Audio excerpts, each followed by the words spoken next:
Welcome, welcome, welcome. You're listening to Shakesha and the White Boy. Yes, that's right, folks. Your ears do not deceive you. Much like democracy in America, we are back, baby. And what a time to be here with you. I am your host, Ryan Dinger, and I am joined here by this show's better half, my smart, talented, compassionate, and I'm hoping about to turn up co-host, the one, the only, Shakesha Williams. You know that's what we do, right? That's what we're here for. We got to turn up. It was a big weekend here in the greatest country on earth. Get through the line without cracking up. Say it again. From the top. Here, okay. Pause. All right. Breathe and go. Here in the greatest country on earth. I can't get through it because I don't believe it, and that's the problem. But I will say it was a good weekend. But, you know, Shakesha, before we get started talking about everything that went down this last week, I wanted to just start by asking you how you are. It's been a while since we've connected like this. It has been quite a while, sir. We put it off, like doing our season 2. We originally slated it for an earlier slot, earlier in the year at the top of the fall, and some health challenges came, to me and my family, and it just wasn't time. And I'm kind of happy we waited, because now we're here in this very weird time in America. And this is kind of what we are all about, talking about the things that are divisive mostly. Mm-hmm. And it feels like, it is November the 10th. 8th? November the 9th today. Well, it'll be the 10th by when this episode airs, because the episode's tomorrow. We're speaking on November 9th. Yes. Okay. So November the 9th, and we're still Rona-vized, because we don't know what day it is. That's a very Rona kind of thing to be. But no, the election happened last week. We got results on Saturday morning. It was Saturday morning. We got the results, and it just got really weird, really fast. Yeah. I actually thought it was kind of okay that we were away for a while. And it's not because, I don't love doing the show, and I know that we both are into it, but we were in a dark place there for a long time. Not just, you had some personal issues going on, like you said, but just as a people, the coronavirus situation, and that is still super scary. I mean, the third wave, and I don't even like calling them waves, because it's unfair, because it's not as if we had a first wave and we tempered it down. Like, it's just continuing to grow. So it's like the third tsunami crest of the first wave right. is so much worse. The political landscape was, I would say, kind of uninteresting in a lot of ways, only because, we had the 2 presidential candidates pretty early on, and it became very quickly black and white. There wasn't a whole lot of nuance in terms of like how you could talk about them. It was either you supported he who shall not be named and all that comes with that, all the baggage that comes with that, or you didn't. And so in some ways I thought it was okay that we were away, but I'm glad that we're back now, because the last couple days, I have to tell you, I've felt joy like I haven't felt in a long time. So I want to ask you, Saturday morning, right? It's 11 a.m. or so. The news starts, the channels start. I don't remember which channel called it first, but the channels start to call Pennsylvania for Biden, and you can tell, oh, this is it. We're going to call the election. It's going to be over. Set the stage for me. How did you find out, and how did you react upon finding out? I want to say I went into the living room, because I had been looking at Associated Press has, if you look up election 2020, even now, on Google, AP's predictions or their scorekeeping is the first thing that you see. Mm-hmm. So at that point, it was still at 264 to 214, something like that. And it stayed that way for all of Friday and even part of Saturday morning. Mm-hmm. So when I went to the living room, I saw that it had been called. Wolf Blitzer makes the announcement, and Van Jones has a total and utter breakdown of emotion. And I understand where he's coming from. It is the feeling that in this country that character matters, that values absolutely matter, and the trickery and the things that have been, the dirty tricks and the dirty politics didn't win. And he said, I can wake up this morning and tell my sons that these things still matter. And I understood exactly where he was coming from, because, and it was like, have you ever thought about something and it just makes you go, like every time you think about it, you go, yeah. At a weird time, you're like, yes. Oh, sorry, I'm on the train. My bad. But I felt that. Yeah. All day, like, oh, yes. Yeah. Even through the speeches of the night. And, YG's FTD, FDT. Fuck Donald Trump. Yeah. Fuck Donald Trump. When you see people in the streets dancing, or people dancing amazing. To, you gonna lose your job. Just all of that. It was like, Yeah. My so we have a family group chat, and from Tuesday on, we were all sort of just like giving each other updates and stuff. My sister had mentioned Van Jones on CNN, and how emotional he had gotten once they made the announcement. And I was like, he's not crying because Donald Trump lost and he's happy. He's crying because he can finally sleep after 5 days straight of coverage, like, which I know is not the case. But man, you had to feel for those people too. Like, it was a long, and we knew it was going to be, right? They said it going in that it could take even weeks, and amazingly it didn't. Yeah. But yeah, it was stressful, and it was weird going through sort of the emotions of it. Like, you start Tuesday early on, some of the results start coming in, and they're more in-person voting, and a lot of, those went more toward he who shall not be named. And so Tuesday night it ends. And I would say by Tuesday night, I was like sort of cautiously optimistic is how I would describe it. I was like, okay, it doesn't look like it's going to be the landslide that we were expecting, but it looks like he might have a chance. Like PA, there's still so many mail-in votes. Georgia, of course. Arizona, he was ahead even on Tuesday night. So now you're watching Wednesday, the results start coming in, and the needle starts to move a little bit, and you're like, all right, this is positive. Thursday, the same thing. It sort of ticks along, and it was this slow sort of build where, like, by Friday, I was allowing myself to sort of believe, like, okay, he's going to win. Like, he's going to get Pennsylvania. I was always confident with that. It looked like he was going to get Georgia. Arizona was not really budging. Nevada looked the same. Like, the percentages were basically staying the same. And the thing that's funny is, like, in any other election year, in any other race, the networks would have called it by then, like, if you looked at the trends. But I really, truly believe that they didn't, because they were afraid of what the response from his lunatic supporters would be. Yeah. And that's not to say all of his supporters are lunatics, but many of them are, and that's undeniable. It's just a fact of reality. These are domestic terrorists. There were a group of Trump supporters who tried to kidnap the governor of Wisconsin. I'm sorry. That happened. That happened while we were away. That happened while we were away. But we're not going to pretend that this stuff didn't happen, that there weren't men who were arrested on their way to Philadelphia coming from Virginia looking to bomb the convention center where they were counting ballots. So, you understand why the networks were hesitant, sort of hesitant to call it, because they didn't know what the response would be. And thankfully, it seems so far, now it's only been a couple days, of course, it seems so far that a lot of that was more, smoke than actual fire, that there haven't really been, thank God, there haven't really been any of these incidents that people had predicted. But Saturday comes, 11 a.m. it was around the time I see the news on Twitter. My phone starts blowing up. I start getting the texts coming in.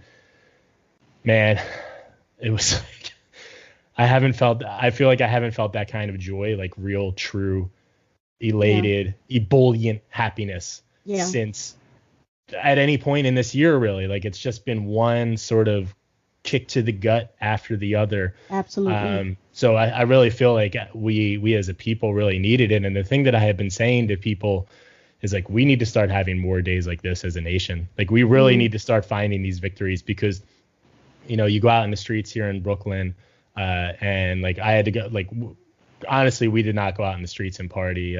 the coronavirus is still going on. But we did have to go to the grocery store later that afternoon, and we go there and everyone's sort of buzzing, you know, that you can feel the energy. We went and took a walk in the park after things had sort of calmed down that evening. Caitlin and I did. And in the park, everyone sort of, you can just feel sort of the energy, you know, there wasn't like any big demonstrations going on at that point or anything, but people were just happy and it just felt like a real win. Absolutely. So I want to ask you, when you started the celebration, what was the first song you listened to? It's a song by McFadden and Whitehead, Ain't No Stopping Us Now. Nice. Don't you let nothing stand in your way. I love that. So I went, first of all, with James Brown's Living in America, because I have maintained for years now that should be our national anthem. That song kicks ass, and one of my most controversial takes, even before all the controversy around the kneeling and the anthem protests came up a few years ago, I've always felt that the national anthem is objectively a bad song. It's boring. It's just kind of meandering. It's got the racist roots, but like, even, you know, and I'm not saying that that's not important. Of course, that is very important. But even beyond that, just speaking about it as a musical composition, pretty shitty. Basic. Yeah, like, it's not very basic. good. And so I think we need a new national anthem. And so I've been saying Living in America by James Brown should be it for a long time, at least 10 years. So I threw that on first, and now I'm in a James. Station. Yes, exactly. Detroit City. It's such a great song. But now I'm in a James Brown mood, and I'm like, you know what? You know what's going to be great after this? Put on the big payback, baby. And I just sat there and just fucking we had to show you what was up. Like, it changes your walk, man. It changes the way you walk when you hear that song. Yeah, like I had to do it, and I think that's what we should call this episode. Actually, if we can get approval, I think we should call it the Big Payback. Hey. That's what I was thinking. We had some other ideas, but yeah, it was just like such a. It's been such a grueling year on so many levels, and you and I have expressed this many, many times. We are not ardent Biden, like diehard Bidenites. No. We have very real feelings about him, some of his past policies and decisions when it came to his voting. We have real, issues with that. Mm-hmm. That being said, no one in the history of this country has caused more deaths than the lack of leadership that has been this particular year. And that leadership falls with Donald Trump. Yep. Because someone said, we voted for science. I'm like, damn it, you have to say that now? Like, a vote for me is a vote for science. Yeah. What? Where are we as a nation when it's not the automatic solution? That does make sense. Mm-hmm. I feel like, again, guys, if you have an opportunity, watch it. We have very few watchable episodes, but listen to some of our past podcasts, because we talk about people voting against their best interests because of their belief system. A belief system that doesn't necessarily have legs to stand on, but damn it, it's my belief, and it doesn't matter if I don't win from it. It doesn't matter if I don't gain from it. I'm going to hold on to it. And Donald Trump represents those beliefs. I don't even believe it's like I love Donald that much, because on the Daily Show, on their YouTube channel, there's a video there's a gentleman who goes out to different Trump rallies, and he's been doing this for a while. Shirley Klepper, yes. And he goes to a Trump rally, and no one has real answers to very basic questions, like when they were talking about Hunter Biden and the connection to Russia and emails. No one really, in his laptop, it's very smoke and mirrors. Yeah. If you ask them specificity, it's like, I don't know. And they say that with pride. Yeah. Your leader told me, what more do you need to know? Right. It's frightening that humans, grown-ups, like adults, are living this way. There are when you get a chance, watch the Social. Oh my God, Shakesha, why are you doing this? I'm the worst. Social y'all. Dilemma. Thank you, my friend. Always in the clutch. He I'm here is for it. I got your back. He is the Pippin to my Jordan, and vice versa. With that layup, give me that layup. I hit you. Social Dilemma, when they talk about how, it's so screwed up that I can't even, like, if I'm looking for certain things, I won't even find if the AI deems this is the way I've always thought about it. So I'm going to keep showing you the things that represent your beliefs. Yeah. And it's all about the mighty dollar. But here's the thing. I have the ability as a thinking individual to go out and seek the knowledge. Yeah. I have the ability to go and look at the facts. I don't have to just listen to sound bites from talking heads. I can listen to the doctors talking about what's going on. And that for me has been the deepest, most gaping hole. We both have had our issues and talked about Kamala Harris. Like, she's a bit on the higher end of moderate. She's not quite moderate, progressive. She's more moderate, old school, moderate. And we both. But at the end of the day, I'll take that over this bullshit any day of the week. Yeah, it's a better situation, and I think you only need to see the reaction to the election to understand why. Because even now, and I knew, of course, this was going to be the situation. You don't have to be a genius to figure out how this guy is going to respond to anything. He's one of the most simplistic human beings that who has existed in human history. But the way that they're disputing the election results and claiming fraud, and so far now there have been 12 claims that have gone to court, and they're 0 for 12. They have no evidence. They're just saying this stuff, and what that is a very clear and obvious clinging to power. And if this guy got 4 more years, he never would have stepped down. He would have been king. And what you can have your issues with the United States, and you and I certainly do, but one thing that we believe that this country does right is we don't fucking have kings here. Okay, you're president for 1 or 2 terms, and then you get the fuck out. And so it was obvious. People can call me on this all you want and say I proclaim to be a progressive, and how can I be a progressive and support Joe Biden? But the fact is that I'm not supporting Joe Biden, and the fact is that the system calls for this, right? Yes. I agree. We should get rid of the Electoral College and have a third party. We should have 12 major political parties in this country. But the fact is we don't right now. And I thought the biggest thing for me in terms of like the protest vote and all that, one, somebody said, if you're trying to take a bus to somewhere, like if you're a progressive and you want to go to this place, you don't, if the bus or the train that comes is not going to where you're going, you don't not get on. You take that as far as you can, and then you get on the next one, right? You don't just like not make the trip. You take whichever one gets you in the direction that you want to go. So I thought that was one. And the other thing is, in 2016, I had a lot of thoughts about a protest vote or voting third party, because I do agree with the criticisms that come from the people who feel that way about our electoral process and the Electoral College and the electoral system. I think that those are very valid arguments.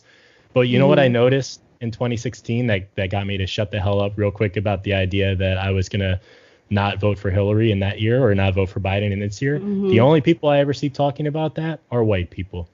And that's just a plain fact. I have never spoken to any of my black friends, any of my black colleagues, anyone, any of my Hispanic friends, any BIPOC person about a protest vote. It's a white privilege to be able to do that. And the fact is that if this guy re-won election, he was not going to step down. And people who aren't me, because I'm a white guy, I hit the privilege lottery as it turns out, white, straight, gender, cisgendered, all that. I was not going to be the one to suffer, but there were going to be people who do not have that privilege. And so I just, we had to do that. And it gives you a fighting chance now. Like now, I thought the mentality should have been you celebrate Saturday and Sunday. It's Monday now. It'll be Tuesday by the time this airs. Let's start putting the fire to Biden and Harris now. Let's actually keep this energy and really push them to do the things that we want. Right. This election was not close. This election was it was a landslide victory, and it was a statement by the American people that we're not going down the path that he Can who I shall call not it be what it named. was? Yeah, A please. motherfucking blowout. It was a fucking like a motherfucking blowout. It definitely was. Electorally, he won by almost 5 million more votes in the popular vote. It was not even close. So Yeah. that's a statement from this country that, A, we're not going in that direction. But the other thing that's been interesting to me about the elections is look at all the progressive things that have passed. Look in Florida. In Florida, they passed the $15 minimum wage. And that is a state that went to he who shall not be named, by the way, in the Right. presidential. And did you know, Shakesha, that more people voted to raise the minimum wage to $15 than people who voted for he who shall not be named or Joe Biden? Wow. The people are telling you that they want progressive issues, and it's time for the Democrats to get on board, frankly. Yeah. And the only way you can get them on board and get them moving is to put them back in power. Yeah. And, we did that. But to me, that was step one. Right. Right. It was staying alive to fight another day. Right. That's sort of how I looked at it. So you had mentioned before the way people sort of cling to Trump and say he represents their Christian values and stuff. I'm curious what you think about that as a devout Christian. I have been so angry with the particularly white Christian community. And if you're a Christian, that means you believe that Jesus Christ died for you. Mm-hmm. Jesus Christ, whether you know it or not, was a Middle Eastern, a brown fellow who may have been 4 feet tall. I mean, we're looking at at the time that he was alive. Yeah. Right, at the time that he was alive, he may have been 4 feet tall. So not a very commanding presence.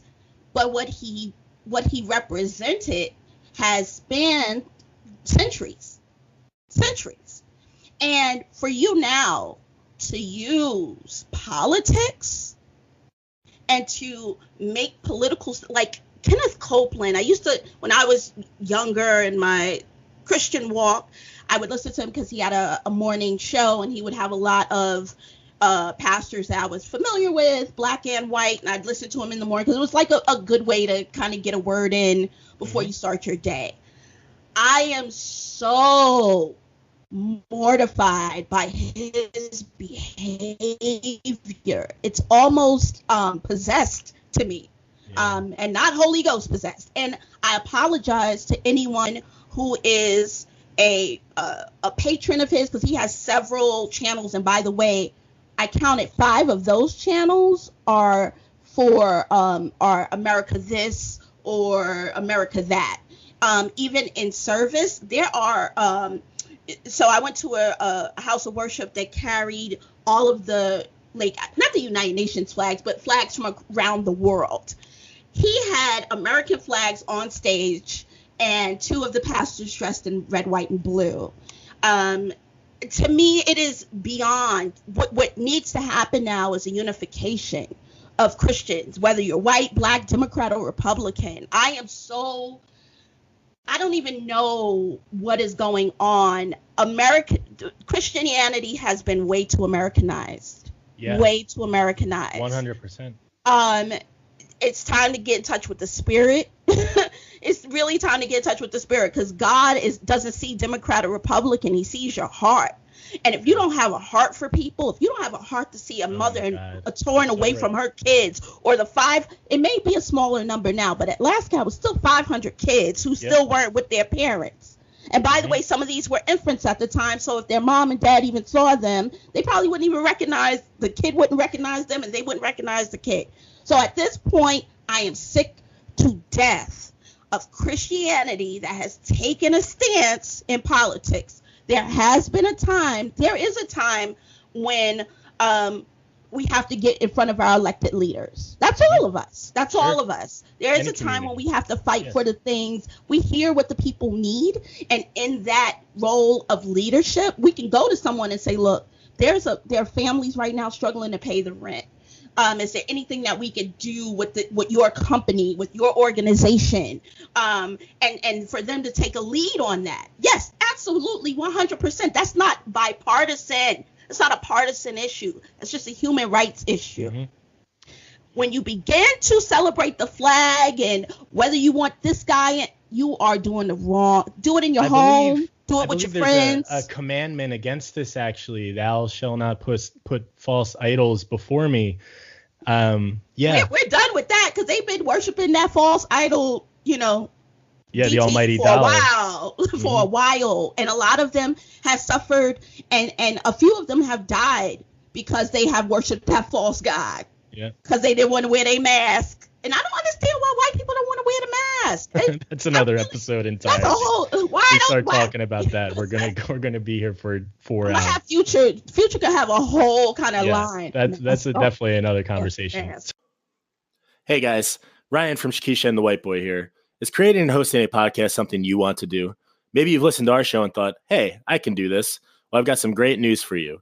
There's a service that would allow you to launch your very own podcast today. It's called Anchor, and it's the easiest way to create a podcast. Let me tell you some of the reasons why Shakesha and I love it. First of all, it's free. Simply sign up and create an account, and you're ready to start making episodes. But Ryan, what if I don't have the equipment to do something like that, you ask? Well, listener, Anchor has you covered there too. With creation tools that allow you to record and edit your podcast right from your phone or computer, there's no new equipment necessary. And Anchor will distribute your podcast for you so it can be heard on Spotify, Apple Podcasts, and many more. One of my favorite features is your listeners can actually request different platforms for your podcast. So if you have a listener who wants to hear your podcast on, say, Stitcher, they can let Anchor know that, and they'll get it up there without you having to do a thing. And finally, you can make money from your podcast with no minimum listenership. Anchor will connect you with potential advertisers, and all you have to do is record ads like this and start getting paid. It's truly everything you need to make a podcast all in one place. Download the free Anchor app or go to anchor.fm to get started today. So I actually think, and I'm going to actually go public now with a take that I have not said in public yet. This is something I've said to loved ones. I myself am not a Christian. I am agnostic. I believe in that there is something beyond this period or, beyond this existence, but I don't know what that is. And I'm comfortable saying that I don't know what is higher or more out there. That's neither here nor there. I was raised Christian. My family is still very Catholic, and I still know all the rules. Like, I know the commandments about thou shalt not put false idols before me and all that. And let me tell you something. You're being kinder to these people than I am, Shakesha, and maybe that's your Christian heart, because they're not fucking Christians. I'm sorry. If you support this guy, you can't tell me with a straight face that you're Christian anymore. You can't tell me that you support a guy who made his name on at least in Atlantic City, on houses of sin, of gambling, of wealth, of all this opulence. That is the exact opposite of what a Christian is supposed to be. You can't tell me this guy who was sued by the federal government in the 1970s, he and his father were sued for discriminatory housing practices and actually had to settle with the federal government because they were discriminating against black people and not renting houses out to them. You cannot tell me that this guy is a Christian. You cannot tell me a guy who has had 3 divorces in his lifetime, who cheated, admittedly, on his current wife with a porn star while she was pregnant, is Christian. You cannot tell me that a guy who supports family separation, which you had mentioned earlier, a guy who, by the way,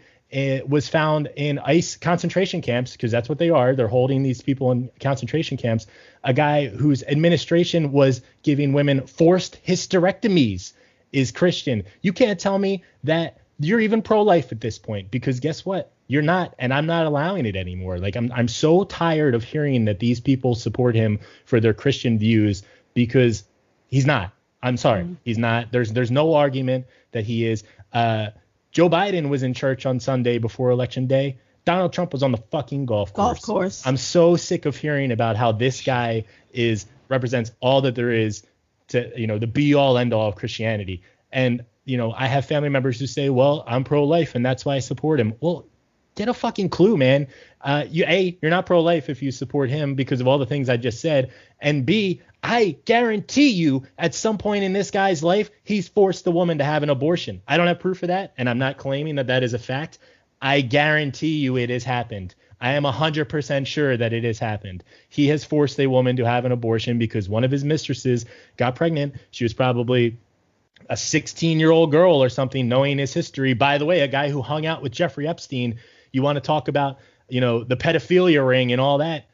This guy was fucking best friends with the guy who ran it. not a Christian. And said about his cohort, the woman, what's her name? I can't. There's been so many monsters that have come. I can't even remember her name. But his cohort, he wishes her well. He wishes her well. Yeah. What? About a woman who was just charged with sex trafficking children. Yes. And that's what he said. You cannot tell me you're Christian. I'm sorry. Don't say it to me anymore.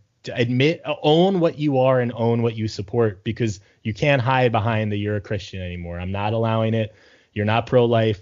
You're not Christian. You're not anything that you say you are if you support this guy.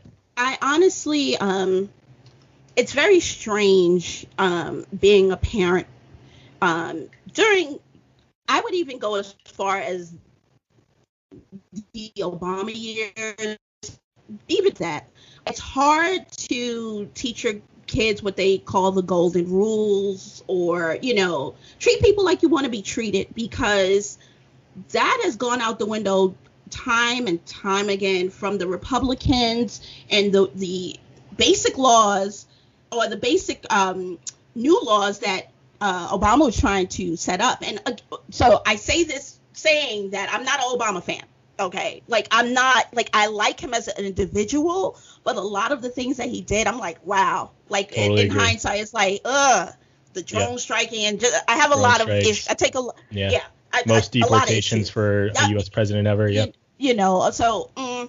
But when you look back over the time that and the things that the Republicans were fighting against, things that would strongly impact their own constituents, from that point forward, and now it's just become just this rise of ugliness and hate and venom. And I'm like, how do I tell my kids to treat people the way you want to be treated, when it feels like the rules are stacked against those who are if you just want to live a good life, the rules are stacked against you. The rules are stacked. I'm tired of, and you're so right, people using religion, but it's not. So I posted, I want to say on my Facebook page, there was a video from TEDx or TED Talk. And it was a video about how Hitler rose to power. And if we just look up how Hitler rose to power and choose the video by the TED Talk, the TEDx folks. It was play by play. It was just like the same things. We were a country that had gone through so much. The Republicans had blocked so many things, and it felt like nothing had happened, nothing changed, nothing was better. And then you are kind of open. I remember there's a show called The West Wing. Yeah. No, I'm giving him credit. It's not Aaron Sorkin who wrote this. It was The American President, starring Annette Bening and Michael Douglas. Michael Douglas, yeah. Yeah. That was a movie. Movie, not the show. And in the movie, Michael J. Fox tells his president, in the absence of water, people will try and drink the sand. Yeah. And we were left with a lot of sand drinkers because they blamed Obama when it was really their elected officials. Yeah. So it started with them. It started with that whole, and Fox News and any of the other conservative newspapers and outlets that were spinning it as Obama's not doing anything to take care of you. And then you get Trump, and it's just, I'm tired. I'm really tired. I'm glad that we're now moving into this direction. Shout outs to AOC. My who girl. Called out Biden with his, he wanted to use Rahm Emanuel. I think it was either housing or transportation. Yeah. Like, no! Yeah, I know. It's like you guys just don't ever learn the lesson. It's ridiculous. Like people were saying he needs to put conservatives on the cabinet and stuff. No, like the time for going across the aisle with these people is over, and it was the Obama years. You can't tell me that man didn't try to really, and in many ways that was his downfall, his attempt to negotiate with that side that has shown you time and time again they have no interest in working with you. Look at the Supreme Court. Look at what just happened. They blocked Merrick Garland for what was it, 9 months? before the 2016 election, and they passed Amy Barrett Conan, friggin', yeah, a week before the election. They tell you time and time again, all their actions say, we're not interested in going across the aisle. We're interested in power. Fuck you. And, big fuck you. And we need, if they want to play hardball, then you got to start playing hardball back, because we're losing right now. We're losing. I will say this: if nothing, listen. It took something as radical as Trump to get in Kamala Harris, the first female, the first black, the first South Asian. Shout out to the Indian community. I know y'all out there getting your roti on, getting your party on, getting your prayer on. Y'all are happy out there. A lot of people had some, strong feelings about her record. But I want to just sit in the fact that, just like with Barack Obama being the first elected black president after all that we went through with George Bush, it takes something so severe for the people to be open to something new. Yeah, like we did this already. We got to do something else. And so I do shout feel. Outs. I was gonna say I do feel that the gravity of of Kamala being, becoming the VP and being all those things, like you said, a woman, black, Indian, it's being lost in some ways because of all the other things that are going on, the bullshit with the fraud claim. And so we're not getting to celebrate that fact as much as maybe we should be. So I'm actually really happy that you brought it up, because you're not hearing it enough. I know she said it during her speech on Saturday night, but it's bigger than maybe the media is making it out to be, or a lot of outlets. And you can see why. I mean, even here as you and I talk, there's so many angles to it and so many things. But I do think it's important to take a couple minutes and really acknowledge the fact that is a huge, huge win for non-white people in this country. And it's one that you guys have deserved for a long time. So I can't congratulate you necessarily, but I will congratulate Kamala for representing the community. I feel really proud. She's from an HBCU, and Howard and HBCU, and also that's another first. Are a mess anyway, so they acting up right now. Yeah, they a mess anyway. They say a lot HU all day. So now you can't even walk around D.C. I heard D.C. was popping. I heard that Trump couldn't even make it to the house because they were in the streets getting their party on. Yeah, on Saturday, first of all, it was so great that when they called the election, so perfect that he was golfing, because that's all that motherfucker did for the last 4 years. And the fact there were videos of him coming back into the White House and the crowd just chanting "loser, loser, loser," like just so deliciously sweet. And I'm not one usually to bask in other people's misery. I try to be as kind-hearted as I can, but I'm sorry, the Schadenfreude here is too delicious. Like it couldn't have happened to a better person. And the way that it happened, that it was like, Tuesday night, he looks ahead, and then suddenly the real votes start getting counted. And that's the other thing I want to make clear is that. Sorry, if you see my face, y'all, I'm dancing. You about to lose your job. We have earned it. You were about to lose your job. Get this dance. You were about to lose your job because you ruined my country for nothing. Yeah, for greed, and because you're a soulless piece of shit. Yeah, but the way it happened with him being ahead on Tuesday night, and then they start counting all the other votes that had come in before Tuesday, and the results, you see what they actually are going to be, and that slow just settling down into his, so fucking delicious. Oh, man. So it's a good day. So it was a good day. I felt the joy, the fullness of joy. And it's nothing like watching that collectively from state to state, people in the streets all over the world. Yeah. I mean, I saw people in Europe dancing, people in Australia celebrating. But you had an interesting question when it came to that, and I'd love for you to pose that question. Yeah, well, that's actually what I was just gonna get to. So yeah, you are, as I mentioned before, and as we've mentioned many times on this podcast, you are a devout Christian, something I love and respect about you. And with that idea comes the idea of, forgiveness and being bigger. But this is a tough situation here because So I'm curious, like, what do you say to this idea that we need to make amends with he who shall not be named supporters? Because I think it's easy to sort of look at them as the enemy. And in many ways, I actually kind of do agree with that sentiment that they're sort of the enemy of what we want as a nation or what we should be. But the simple fact is like these people are still citizens, right? They're not going anywhere. They're still going to be living where they live. They're still going to participate in the political process the way that they have to this point. So my question for you, Shakesha, loving Christian heart that you possess, what do we do with them now? So for me, I feel as if the votes were counted. Let me backtrack a little bit. In 2008, was it 2007, 2008 when Barack Obama was 2007? Yeah.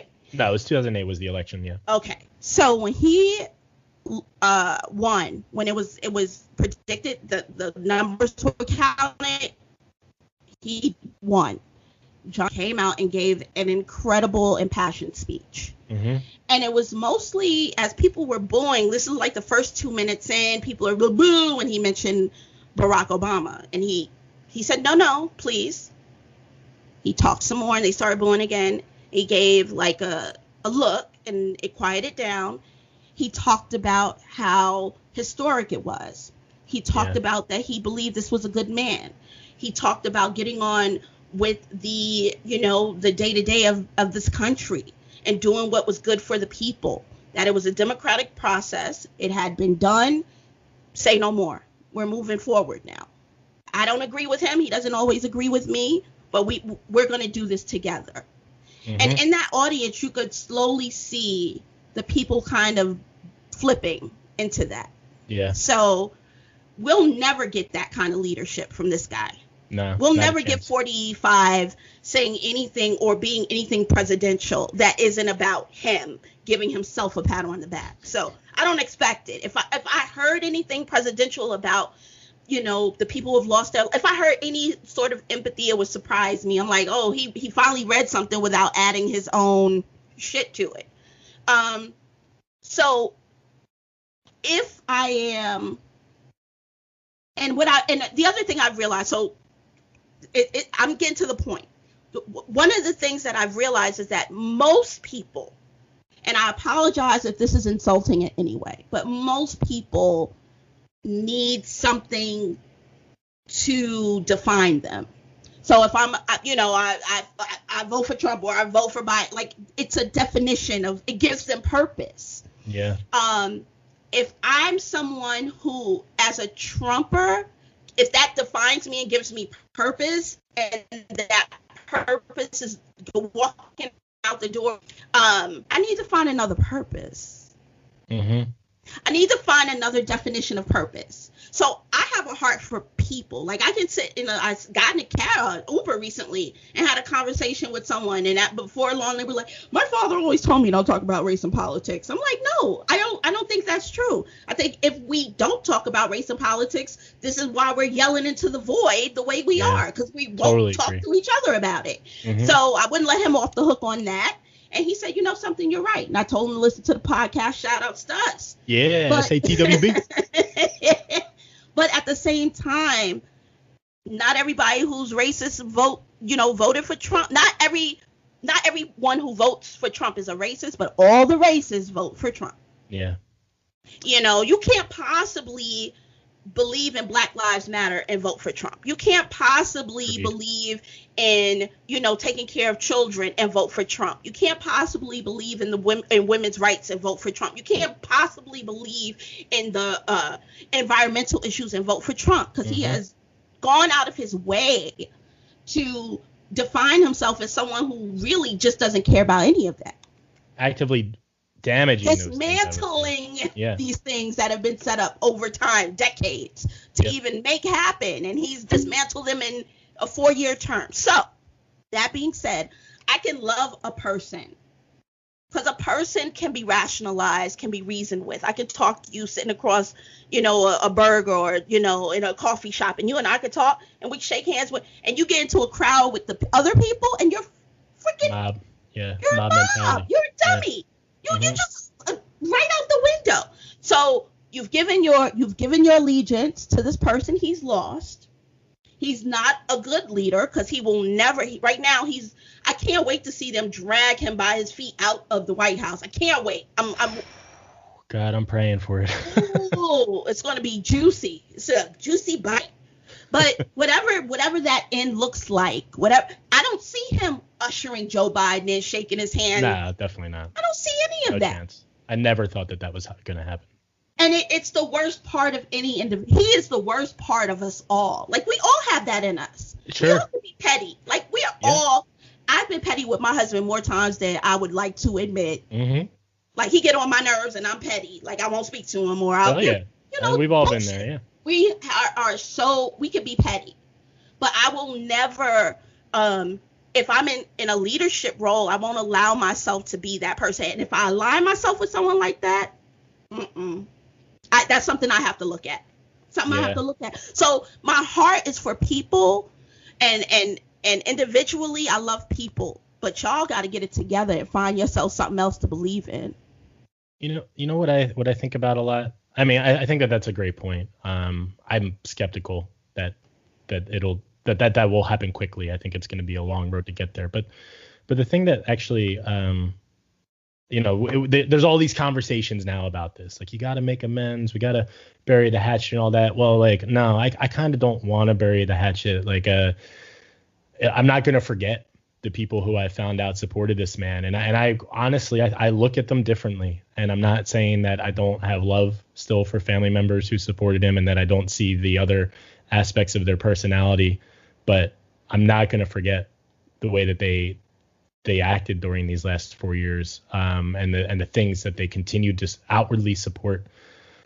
But I think kind of the conversation is moot, to be honest, because I believe if we are successful, and that means you and me and the progressives who are right there with us in implementing the things that we believe in, quite honestly, it's going to help the people who supported Trump too. A $15 minimum wage would elevate their standard of living. Universal health care would elevate their standard of living. I believe in, I think that housing should be a right, for example. I believe that we should be giving every American citizen access to food, and that food should not come with a price point. We have the supplies to do that. So why don't we start setting up these systems to make it so?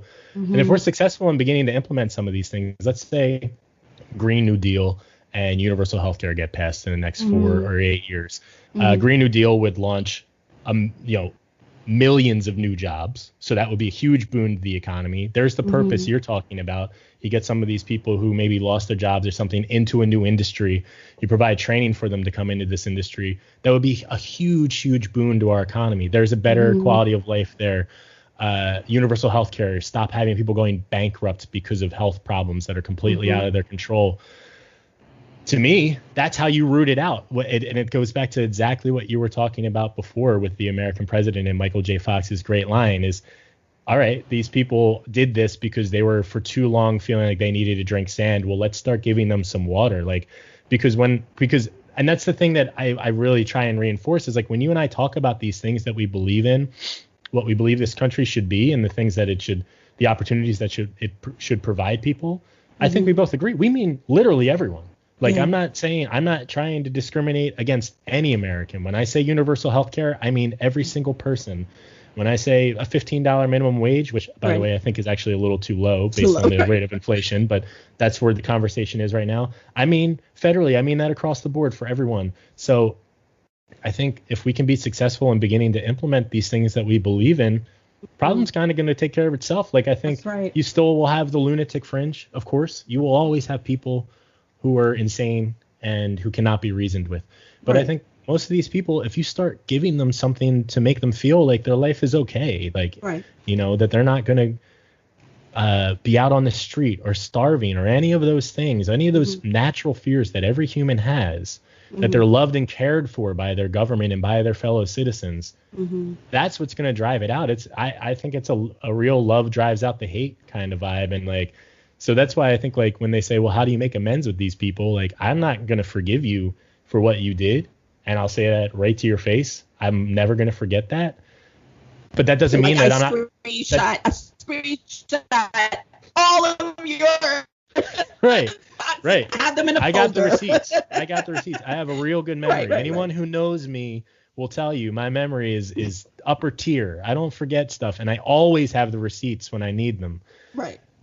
But that I believe in human rights, and I believe in the rights of all Americans, and that's even the worst of us. And that's just the plain fact. So I think if you start doing those things, then that's going to create the positivity we need to sort of root out this what is quite frankly a fascist movement in the country right now. And least we forget,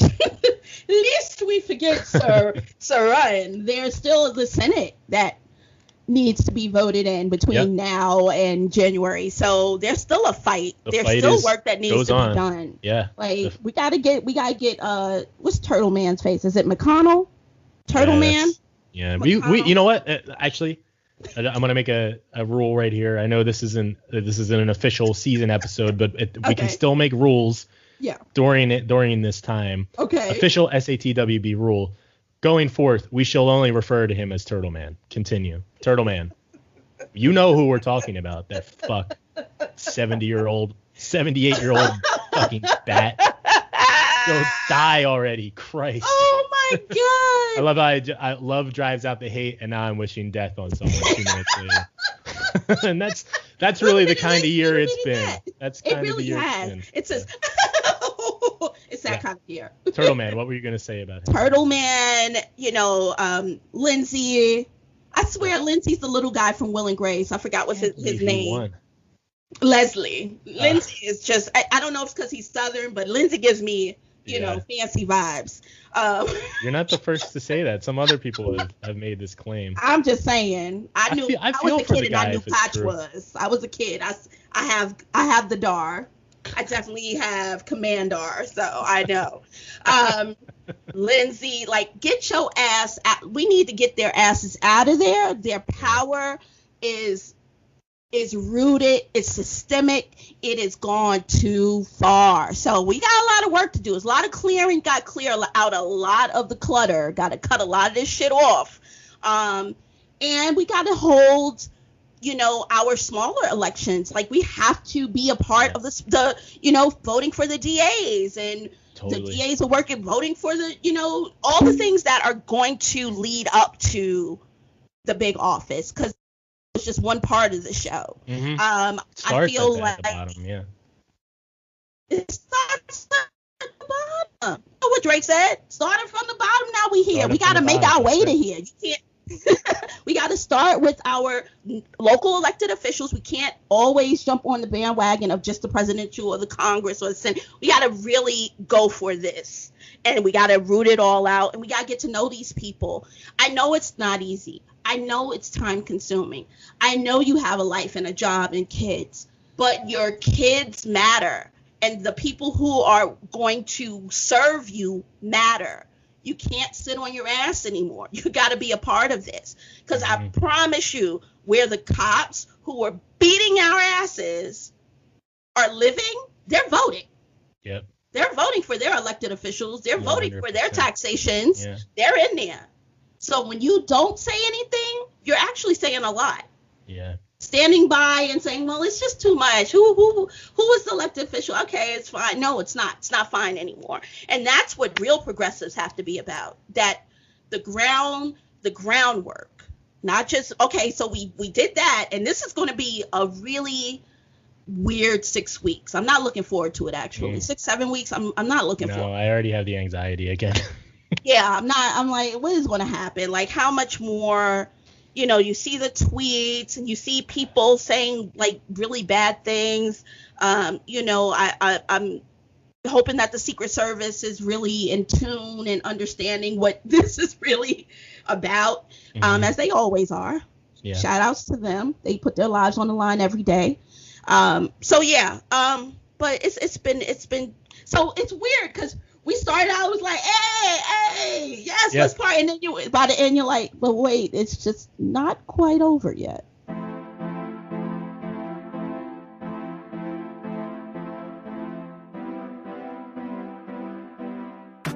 All right, friends, that's all for today's episode of SATWB.